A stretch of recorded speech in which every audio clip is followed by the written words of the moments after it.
Welcome back, YouTubers. This is Congrexes Prime coming at you with another State of Decay 2 video, and I want to talk about swords.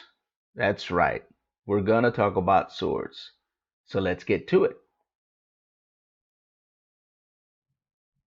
I want to throw a full disclosure alert early on this video. If you're a hashtag pro player and have thousands of hours dedicated to this game, there's going to be absolutely nothing for you to learn in this video that you already don't know. But let's just say you're a brand new player. Well, there might be some information here that might be helpful to you. So, without further ado, let's get the show on the road. The first weapon I want to talk about is the grass cutter. The grass cutter is a time gated weapon, which means that unless you bought the special super duper edition, pre-ordered it from the Microsoft network, you're probably not going to have access to this weapon.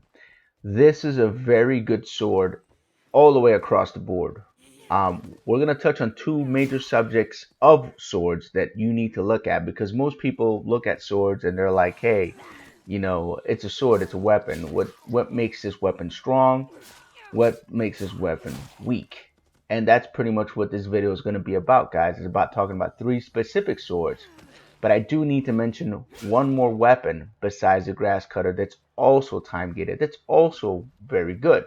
So if I was to rate this weapon, the grass cutter that you're seeing in this video right now being used, I would have to say that it's probably in between the number one and the number two spot, give or take. It's sitting right in between there. It's actually very fair across the board. If you have access to it, I recommend you use it. The second weapon we're going to talk about here is going to be the high angle rescue hatchet from the critical response packet that was removed as of May of 2020. The game dev said they were going to bring this weapon back with time. I guess they're going to be on some kind of rotation. But as of right now, as of May of 2020, this weapon is not available in State of Decay 2. So again, that's why we're talking about it. I'm bringing it up because it is there. It may come back. And it's a very, very good weapon. It requires you to do a couple bounties for Mr. Beaumont. And once you get that bounty completed, and you'll have access to this weapon. You'll get the first one for free. The second one will cost you X amount of prestige.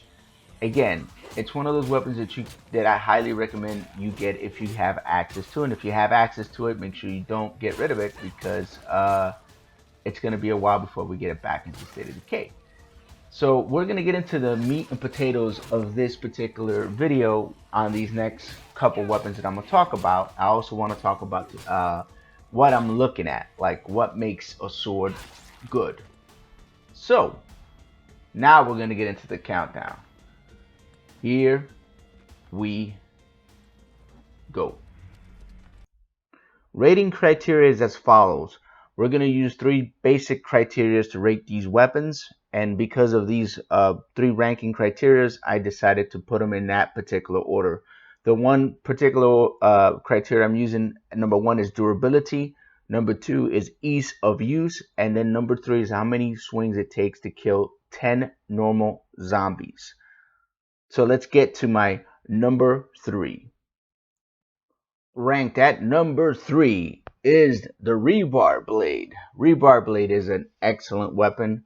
Very high durability, which gives it a lot of sustainability, and also its ability to both dismember and execute zombies, you know, with minimal swings. So we're gonna run a little test, guys, and it's gonna be running in the background as I talk.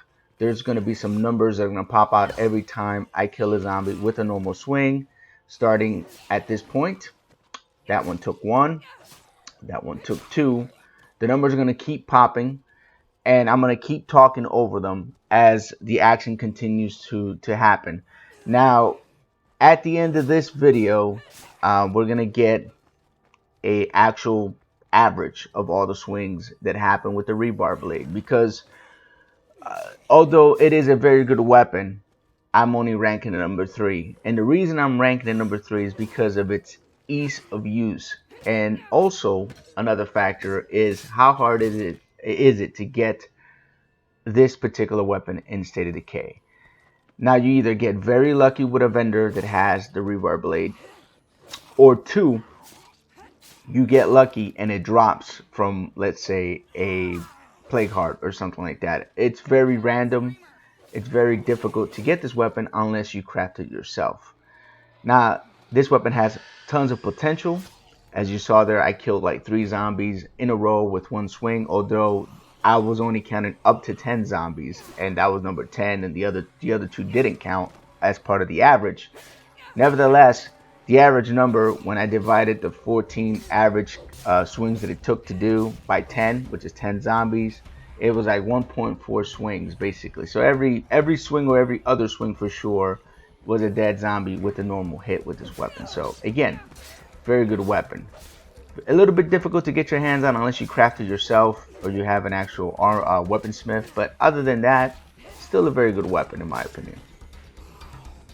The only weakness this weapon has really, it's going to be its ease of use. And when you have a low level character and you have this weapon, you have to be very mindful of your stamina. In this game, it's not your health that kills you. It's always lack of stamina that is always going to cost you your character. So that's just something to keep in mind. Rebar Blade, good weapon. Watch your stamina. The ease of use is pretty high.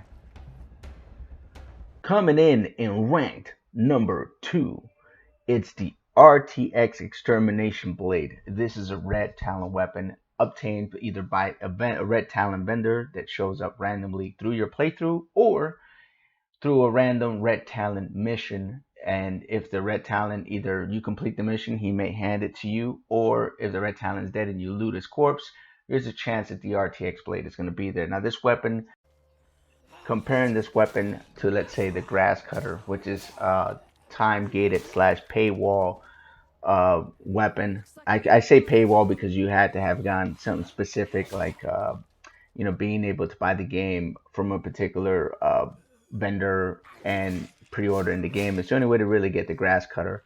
This is kind of like I like to call this weapon the mini grass cutter. It performs very similar, has similar durability.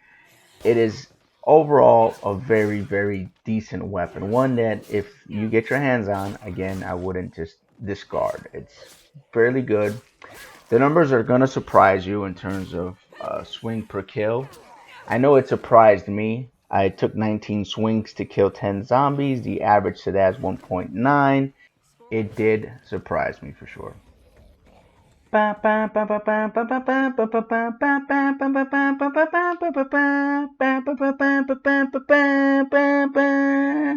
Coming at ranked number 1, don't want to get copyrighted, guys, is the new sword that just came out in the last little update that the labs made. It's called the Wyvern.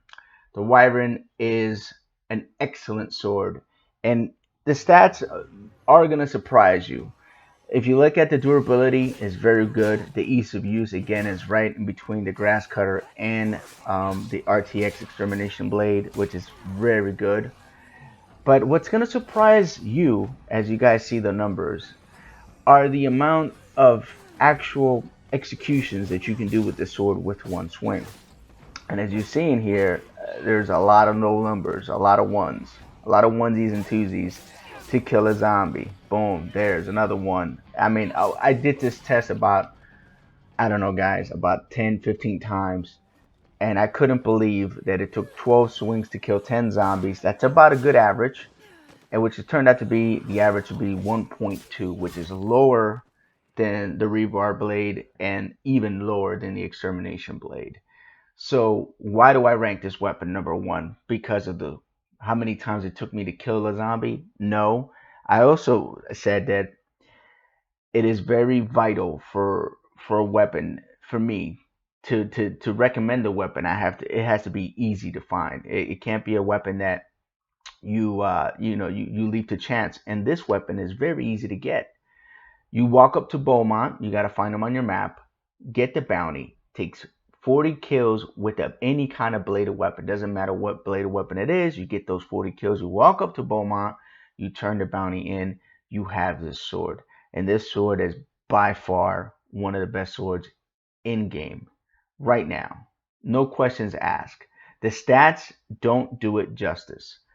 I noticed this by playing with the sword. I was like, man, I feel like I'm killing faster than I am with a rebar blade. This is kind of weird. I want to put this through the test, and I did. I did the test several times, and the answer was always about the same: 1.2, 1.1, or even sometimes 1.3, somewhere in the middle there. 1.2 is about right, Nat's ass in the middle of everything. So, um, again, highly recommend this sword. This is why I rank this sword number one. 40 kills, you get it. If, let's say, you've already completed this with one of your communities and you started a brand new community, it's going to cost you about 1100 prestige, somewhere around there. I think it's 1100 to like 1200 prestige. I don't know. I don't have the number right in front of me, guys, but it is a little high on that respect.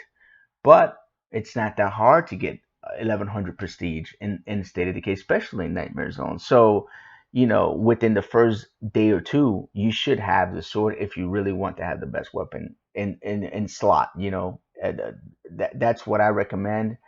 Um, Hopefully, this video was informative and you guys enjoyed it as much as I enjoyed making it. It's taken me quite a bit to get this video just right. A lot of editing and a lot of stuff, so it wasn't something that I'm familiar with a lot, and so that's why it probably took me longer than it should. But if you guys are interested in me making this type of content, please leave a comment below. Tell me what you guys think about what I picked and how I picked it. And do you guys agree? Do you guys disagree? Do you guys think there's a weapon that I may have missed? And swords wise, I'm not talking about blunt weapons. I'm not talking about heavy weapons. I'm not talking about ranged weapons or crossbows or anything like that. All I'm referring to right now are swords. Um, I'm thinking about making another video, and it's gonna be talking about uh, that ease of use stat and stamina. If you guys are interested, leave a comment below, leave a like, subscribe to the channel, give Old Prime some love. And if you have any questions whatsoever about the game or this video or anything, again, feel free to leave a comment below. I'll try to address it as quickly as possible. That's all I have for now, guys. Late, live in peace. Congrexes. Checking out.